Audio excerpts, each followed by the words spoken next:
జగమే ఊయలా కదలే ఊహలకి కన్నులుంటే పగలే వెన్నెలా జగమే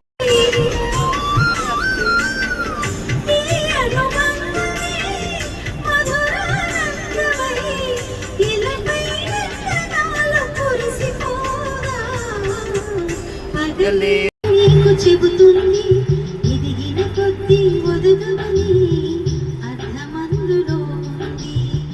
అపజయాలు కలిగిన చోటే గెలుపు పిలుపు వినిపిస్తుంది. ఆకులన్నీ రాలిన చోటే కొత్త చిగురు కనిపిస్తుంది. తెలుసుకుంటే సత్యమిది, తలచుకుంటే సాధ్యమిది. మౌనంగానే ఎదగమని మొక్క నీకు చెబుతుంది.